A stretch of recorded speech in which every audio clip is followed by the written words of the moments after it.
Bismillahirrahmanirrahim. Assalamualaikum warahmatullahi wabarakatuh. Alhamdulillah nahmadu wa nasta'inu wa nastahdi wa nastaghfiruh. Na'udzu billahi ta'ala min syururi anfusina wa sayyiati a'malina. May yahdihillahu fala mudilla lahu wa may yudlil fala hadiya lahu.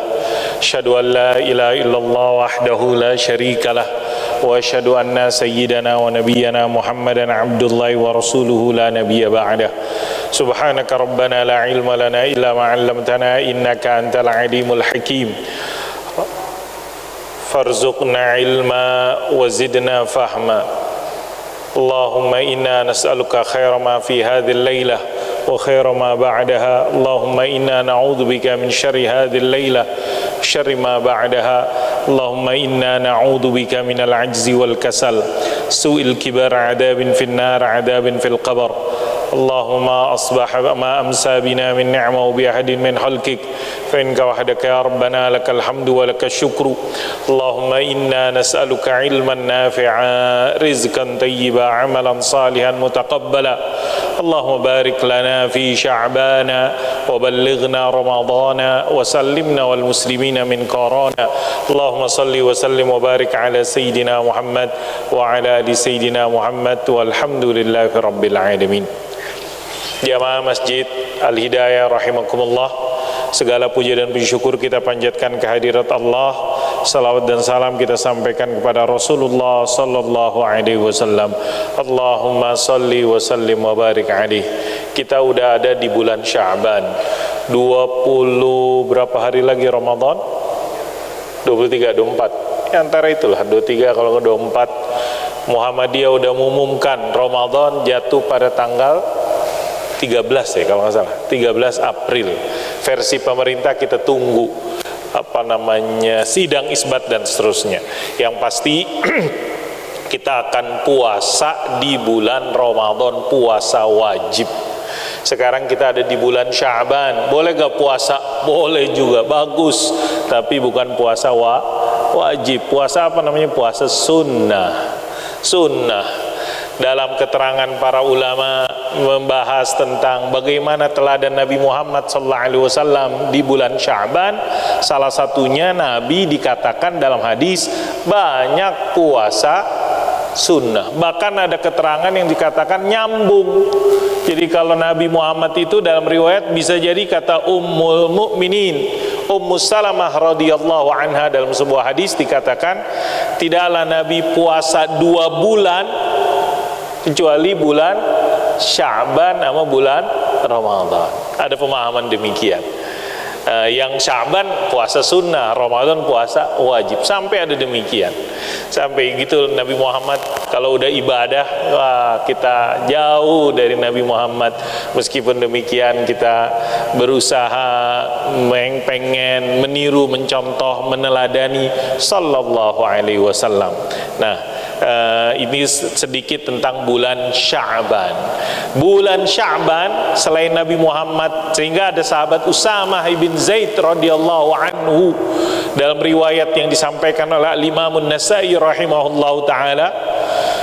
Apa dikatakan sahabat Usamah itu nanya, ya Rasulullah, ma araka tasumu ma tasumu min Sya'ban. Mungkin bahasa terjemahannya, kok engkau banyak puasa di bulan Sya'ban, puasa sunnah? Kata Nabi, zalika syahrun yaghfulu fihin nas. Ini bulan orang kadang-kadang lupa. Kenapa? Orang fokus di bulan Rajab, bulan kemarin, bulan ke berapa? Bulan ke-7, sekarang kan bulan ke berapa? 8, ya kan? Sya'ban bulan ke berapa? 8. Jamaah jangan sampai lupa. 12 Muharram, Safar, Rabiul Awal, Rabiul Akhir, Jumadil Ula, Jumadil Akhir, Rajab, Sya'ban bulan ke-8, Ramadan bulan ke-9. Kata Nabi dalam riwayat orang lupa di bulan Sya'ban. Kenapa? Karena sebelum bulan Sya'ban, bulan Rajab, orang perhatian. Kenapa perhatian? Karena bulan Rajab termasuk 4 bulan hurum. 4 bulan hurum. Orang, oh ini bulan hurum, bulan Rajab. Terus Sya'ban nggak ada keterangan apa-apanya nih. Kemudian setelah bulan Sya'ban, bulan ke-9, bulan Ramadan yang orang wajib puasa. Sehingga dikatakan dalam keterangan tersebut, kata Nabi, orang lupa yaghfulu finnas baina Rajab wa Ramadan. Itu satu. Kenapa Nabi akhirnya puasa? Biar Nabi minimal buat dirinya Nabi, kemudian mencontohkan kepada kita.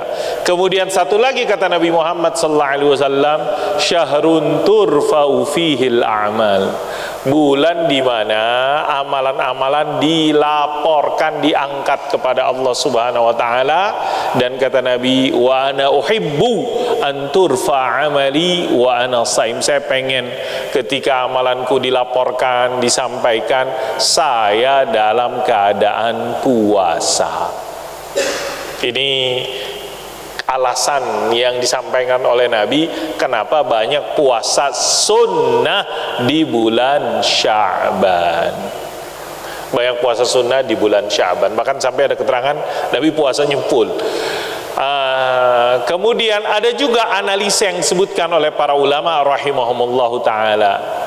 Salat yang wajib 5 waktu udah nih. Terus kalau kita udah sholat yang wajib, apalagi sholat yang bagus, kata ulama, sholat yang dekat dengan 5 waktu.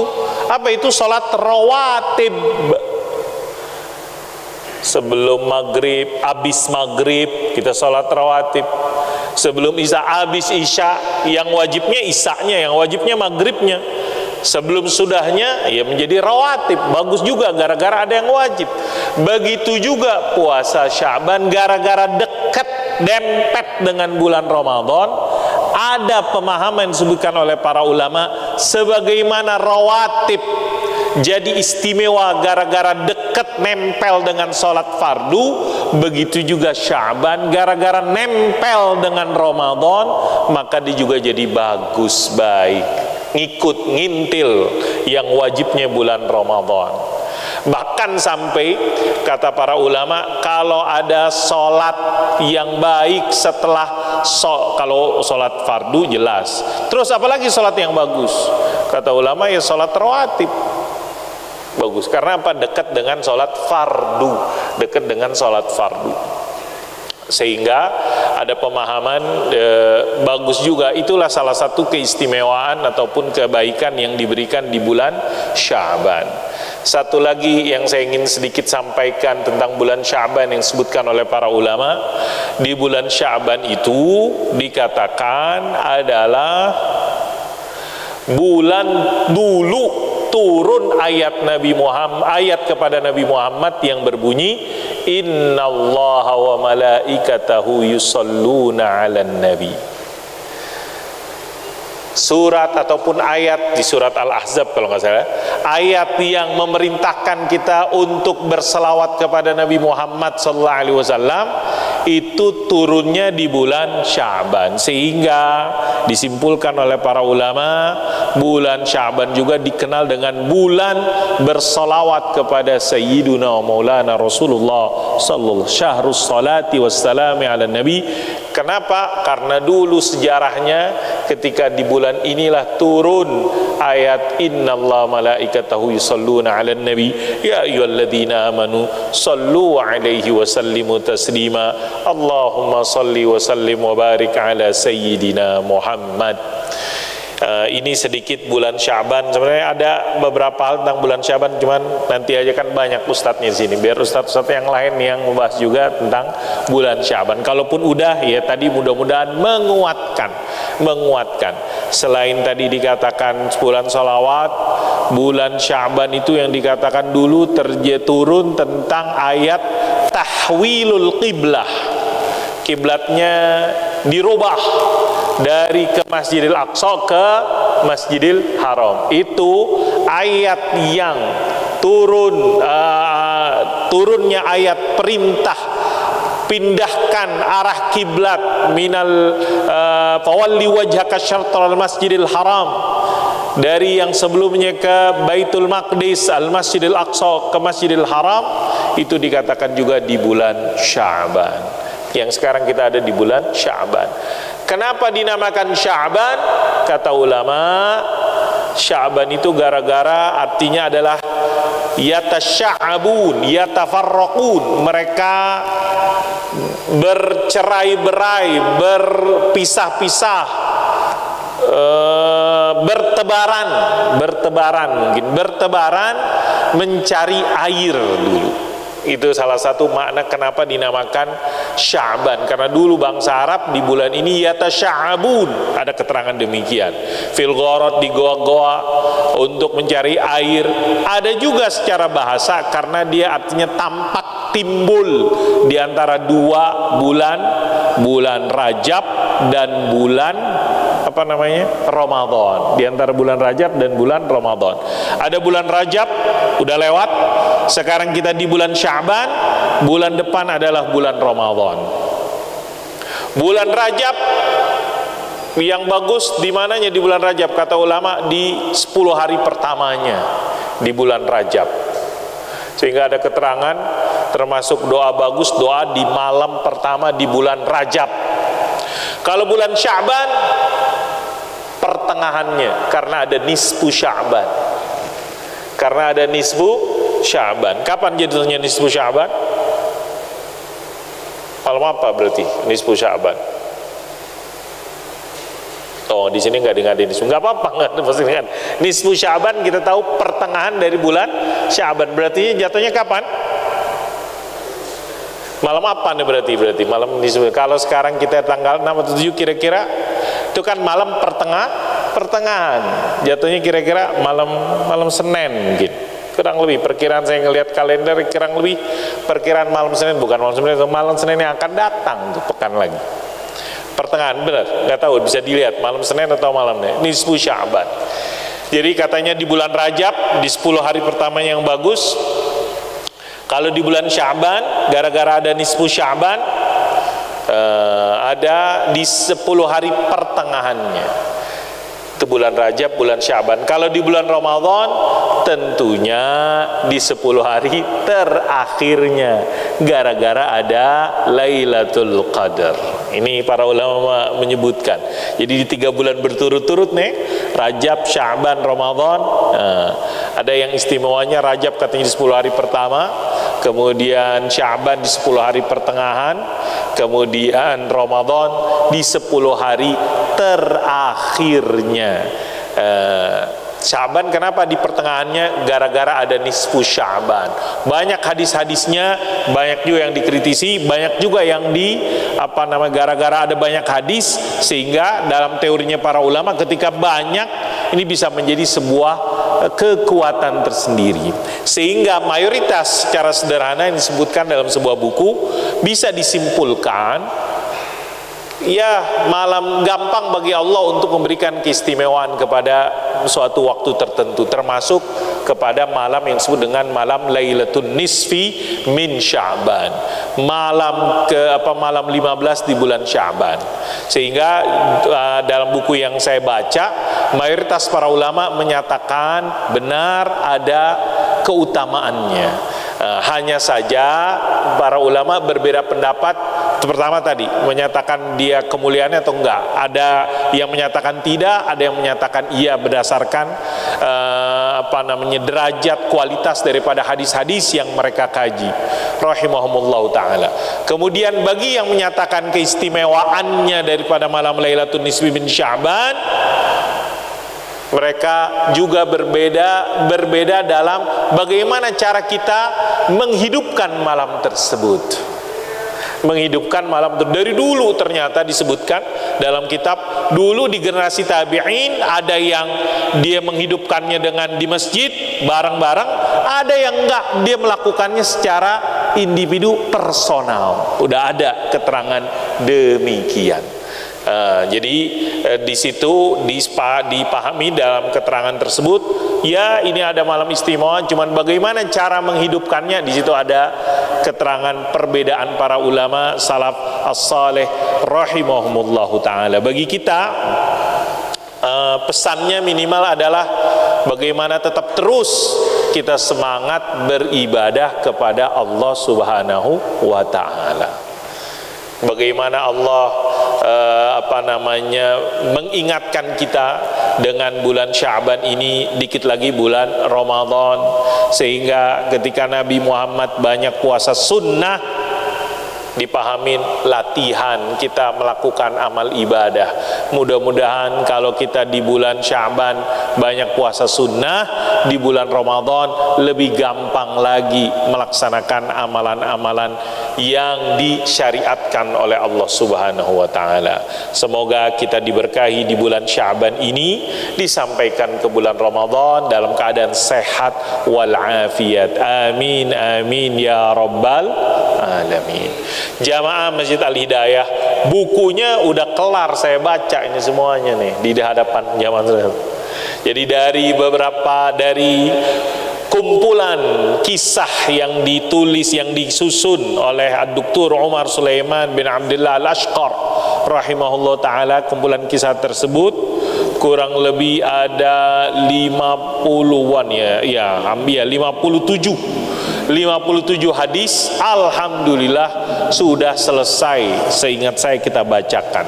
Malam hari ini mungkin saya akan ada beberapa yang kita ulang. Gak ada masalah diulang atau buku baru. Buku yang ini aja kagak punya, jangan buku baru. Kalau ada yang punya bukunya alhamdulillah. Ada juga ternyata beberapa waktu yang lalu buku ini juga udah diterjemahkan ke dalam bahasa Indonesia. Saya pernah ngasih itu ke pengurus masjid, kalau Pak Anton masih ingat gitu, kalau ada bukunya tersebut. Kalau ada yang mau tahu, ada bukunya dalam bahasa Indonesia, buku tentang Sahih Al-Qasas Nabi, kumpulan kisah-kisah dari hadis Nabi. Cuman penulis membatasin hadis Nabi kan banyak iniannya. Hadis Nabi banyak kelasnya, derajatnya, macamnya. Penulis membatasi dari hadis-hadis yang riwayatnya dikatakan sahihul qasasin nabawi, sehingga beliau penulis menyampaikannya dengan sahihul qasasin nabawi. Karena kalau kisah-kisah macam-macam kisah-kisah. Artinya ada juga orang-orang yang menisbahkan kisah kepada Nabi Muhammad SAW yang belum tentu atau bisa jadi Nabi tidak mengatakan kisah tersebut. Inilah yang mungkin juga terjadi atau udah terjadi. Makanya para ulama Allah Subhanahu wa taala bimbing, arahkan sehingga sedemikian rupa bisa menseleksi, mensaring, menyaring, meneliti sejauh mana ini salah satu keunikan, keunggulan. Jadi saya ingin mengatakan, kata ulama, Allah menjamin Al-Quran. Apa kata Allah? Inna nahnu nazzalna dzikr wa inna lahu lahafidhun. Kami menurunkan Al-Quran, Az-Zikr, dan kami menjaganya. Itu tentang Al-Quran. Clear, selesai. Mutawatir semuanya Al-Quran. Apa itu mutawatir? Diriwayatkan oleh banyak orang, gak mungkin bohong, dusta, selesai. Al-Quran semuanya mutawatir. Terus sekarang bagaimana dengan hadis? Apakah hadis sebagaimana Al-Quran dijamin oleh Allah Subhanahu wa ta'ala? Ini pertanyaan. Kira-kira dijamin apa enggak jamaah? Kalau hadis, kalau Al-Quran tadi Allah katakan, apa kata Allah? Kami yang menurunkan, kami yang menjaga. Bagaimana dengan hadis? Kata ulama, gimana kita memahami Al-Quran kalau kagak ada hadis? Sebagaimana Al-Quran dijaga oleh Allah Subhanahu wa ta'ala, maka hadis juga dijaga juga oleh Allah Subhanahu wa ta'ala. Apa buktinya hadis dijaga?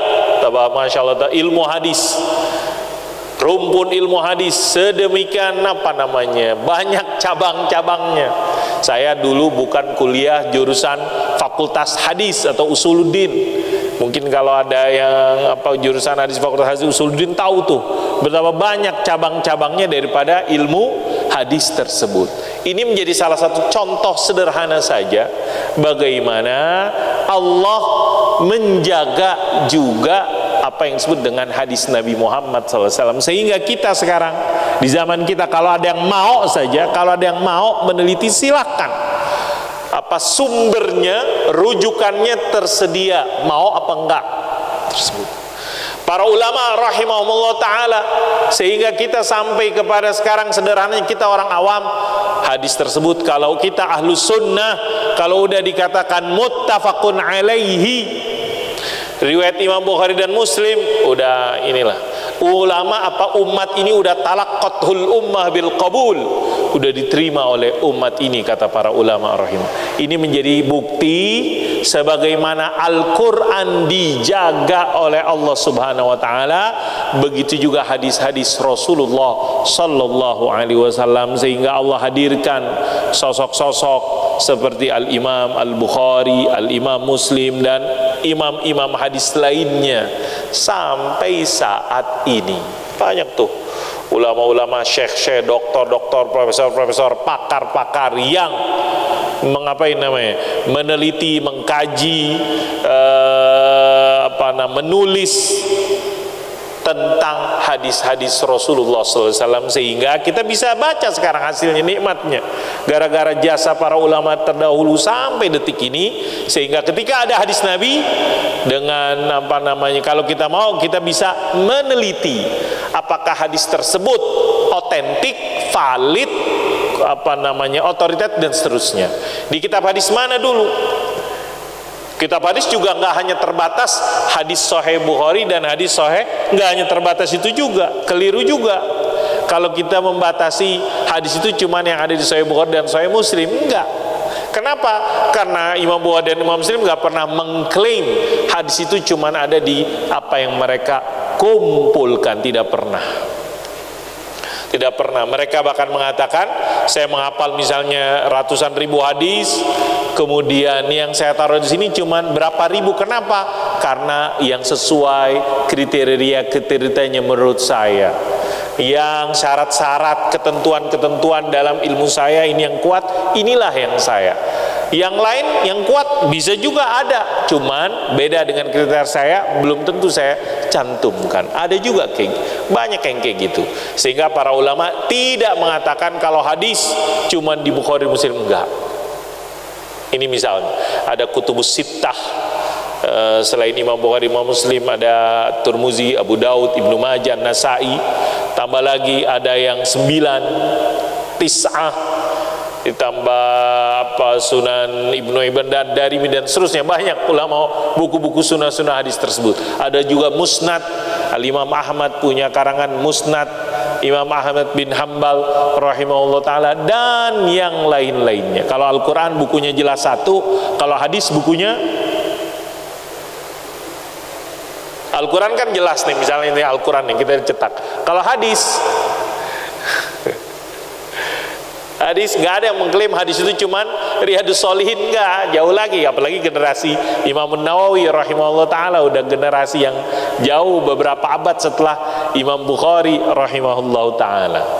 Ya, Imam Nawawi ngumpulin hadis-hadis yang ada dalam Sahih Bukhari, Sahih Muslim, dan Sahih lain, sunan-sunan lainnya dikumpulin. Udah ngumpulin tuh. Jadi pembukuan hadis ya mungkin di abad ke-3, ke-4 udah clear. Ke-5 udah orang tak peneliti lagi dalam hal kualitas dan lain-lainnya tersebut. Sampai sekarang mungkin menambah karena bisa jadi ada buku-buku yang belum lagi sampai dicetak, sehingga dengan cara seperti ini artinya masih dalam manuskrip bisa jadi ada demikian.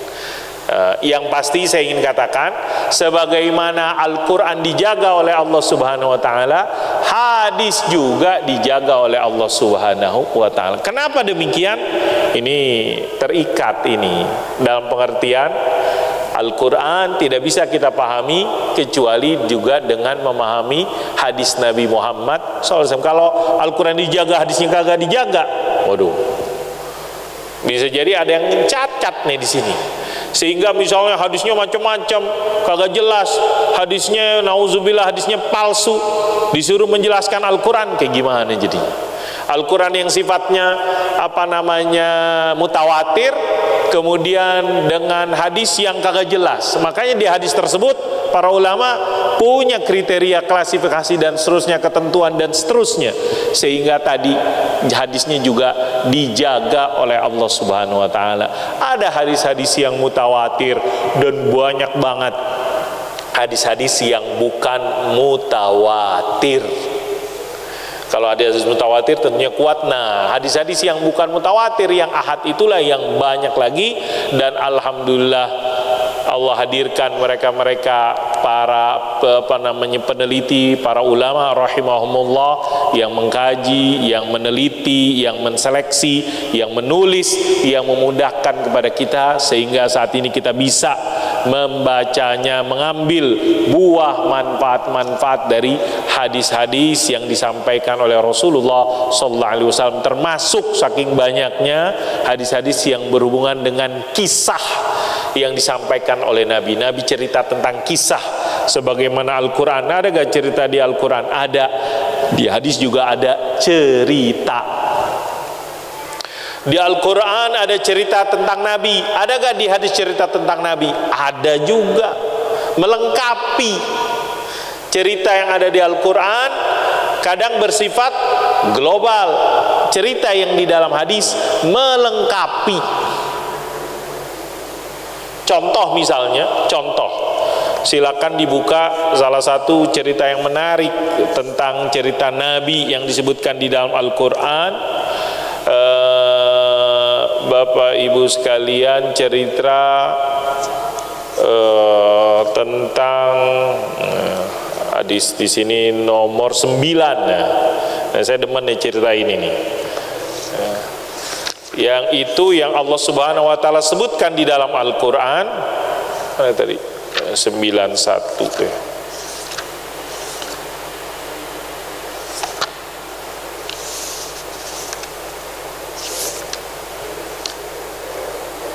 Surat Al-Ahzab ayat 69. Coba Bapak Ibu sekalian buka surat Al-Ahzab ayat 69. Apa di dalam surat Al-Ahzab ayat 69? Apa kata Allah? Mau akhir surat Al-Ahzab itu cuma sampai 70-an ya, atau berapa itu? Mau akhir-akhir daripada surat Al-Ahzab. Allah berfirman, "Ya ayyuhalladzina amanu la takunu kalladzina adzau Musa." Ketemu surat Al-Ahzab ayat 69 ada? Wahai orang-orang yang beriman, jangan kayak orang-orang yang nyakitin Nabi Musa. Benar gak? Nyakitin Nabi Musa. Fabarrahu Allahu mimma qalu. Allah bebaskan Nabi Musa. Sekarang ada orang nyakitin Habib Rizik. Kemarin kita lihat videonya dan seterusnya. Ya. Mudah-mudahan Allah Subhanahu wa taala berikan kepada imam besar, Masya Allah, tabarakallah. Kata pengamat, padahal Habib Rizik udah udah ditangkap aja, orang pada masih takut, udah ditangkap itu Habib Rizik, udah ditangkap tuh. Masya Allah, tabarakallah. Kita ngelihat videonya kan kemarin sidang hari apa? Selasa, kemarin hari Jumat. Masalah sederhana jadi kayak repot banget kata pengamat. Masalah sederhana, prokes nih kan tuduhannya. Masya Allah, berlapis-lapis dan seterusnya. Masya Allah, tabarakallah, la haula wala quwwata illa billah. Saya teringat nih, dulu di zaman dulu Allah mengatakan nih kepada Nabi Muhammad dan juga kepada kita umatnya, ya ayyuhalladzina amanu, wahai orang-orang yang beriman, la takunu kalladzina adzau Musa fabarrahu Allahu mimma qalu. Di situ kalau kita nggak baca hadis, kita bingung apa maksudnya nyakitin Nabi Musa. Nabi Musa dulu ceritanya hadisnya sahih. Apa itu? Orang-orang Bani Israel ngajak Nabi Musa mandi bareng. Nabi Musa nggak mau. Apa kata orang Bani Israel? Musa cacat, dia punya kemaluan, dia punya ini dan seterusnya. Dituduh Musa macam-macam. Dituduh Musa A, B, C, D, F, G, cacat, kelainan, macam-macam dah bahasa saya.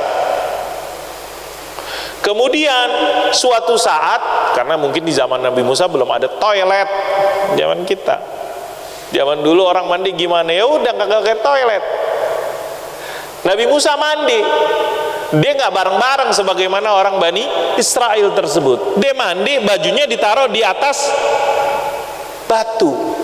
Allah berkehendak itu batu kabur. Jamaah rahimakumullah. Ini cerita Nabi nih, saya bacakan cerita Nabi. Jadi ketika cerita tersebut dikatakan falamma faragha aqbala sabil ya'khudha wa innal hajar ada bi thawbi. Nabi Musa kelar mandi, dia balik ke batu yang pengen pakai baju, itu batu kabur. Nabi Musa panik nih, batu kabur, dikejar itu batu kabur.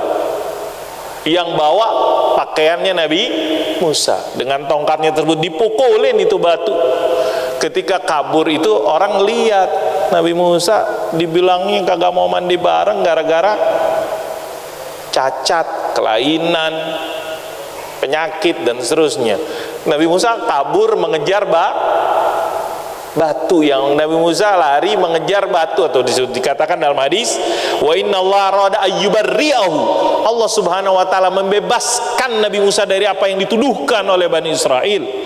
Faqala yauman wahdahu fawada'a siyabu 'alal hajar summa ightasal. Nabi Musa ketika sendirian, dia mandi, dia taruh bajunya, dia buka bajunya taruh di atas batu. Setelah selesai dia pengen ambil pakai pakaiannya, wa innal hajaru 'ada bi thawbi fa akhadha Musa asfarahu 'uryanan. Batu kabur dengan bajunya Nabi Musa. Nabi Musa mengejar batu tersebut. Orang melihat Nabi Musa kagak pakai pakaian, ternyata beda dengan yang mereka tuduhkan. Nabi Musa cacat, kelainan dan seterusnya. Sampai dikejar batu itu berhenti, bahkan dikatakan dipukul itu batu dengan tongkatnya Nabi Musa. Ini ada ceritanya di saya. Ini contoh jamaah rahimakumullah, ayat yang tadi kita baca di surat apa tadi? Surat Al-Ahzab ayat 69. Kita kalau baca ayat doang kita nggak tahu nih apa maksudnya, menuduh Nabi Musa, dan Allah membebaskan Nabi Musa dari tuduhannya. Nabi Muhammad SAW dalam hadis yang sahih riwayat Imam Bukhari menjelaskan, fawallahi bil hajar fawallahi inna bil hajari lanadiban min athari salasan orban. Jadi kata Nabi, cerita Nabi, batu itu ada bekasnya itu 3 atau 2 kali tersebut. Turunlah firman Allah, inilah fazalika qaulu, kata Nabi, inilah maksud dari firman Allah yang tadi kita baca. Ini contoh jamaah rahimakumullah. Di Quran ada cerita, hadis juga ada cerita yang melengkapi apa yang ada di dalam Al-Quran. Sekarang bagaimana kalau misalnya Al-Quran itu dijaga, hadisnya kagak dijaga, logika kita kan? Sebagaimana Allah menjaga Al-Quran, Allah juga menjaga hadis-hadis Nabi Muhammad SAW, sehingga bisa dipahami Al-Qurannya itu dengan baik. Karena salah satu fungsinya hadis adalah menjelaskan apa yang di dalam Al-Quran tersebut. Fabarra'allahu mimma qalu wa kana 'indallahi wajiha. Ini wa kana 'indallahi wajiha, cerita tentang Nabi Musa alaihissalam yang disebutkan kisahnya di surat Al-Ahzab 69. Cuman itu doang, jangan seperti orang yang Bani Israel yang menyakitin Nabi Musa dan Allah barra'ahu. Di situ terjemahannya apa? Barra'ahu, Allah bebaskan atau apa terjemahannya? Fabarra'ahu Allahu mimma qalu, Allah bebaskan, bersihkan, Allah bebaskan dari tuduhan ataupun perkataan ataupun persangkaan mereka. Jadi ini contoh hamba-hamba Allah yang langsung Allah membebaskan, sebagaimana pembebasan Ummul Mukminin Aisyah radhiyallahu anha, ulaika mubarrauna mimma yaqul, pakai kata-kata. Makanya di dalam di dalam akidah Islam ada yang dikatakan al-wala wal bara. Apanya bara di sini? Kalau al-wala kesetiaan, al-bara kita membebaskan, kita melepaskan diri. Kita al-wala kepada orang-orang yang beriman, kita bara bebaskan diri kita dari kekafiran, kesyirikan, kemunafikan dan seterusnya, musuh-musuh Allah Subhanahu wa taala. Sini juga kata-kata barra'a, fabarra'ahu Allahu mimma qalu. Ini salah satu cerita yang menarik daripada kisah Nabi Muhammad sallallahu alaihi wasallam. Hadis tersebut diriwayatkan oleh Imam Bukhari dalam kitab sahihnya, bahkan ada beberapa versi disebutkan Imam Muslim. Jadi hadis itu muttafaqun alaihi, juga Imam Muslim dalam kitabnya Fadail. Wa qad sawfa tafiq wal hajari darban wa wallahi innahu lanadabun. Jadi Nabi Musa dikatakan, dituduh dia punya itu tadi apa namanya azimul khasyatain.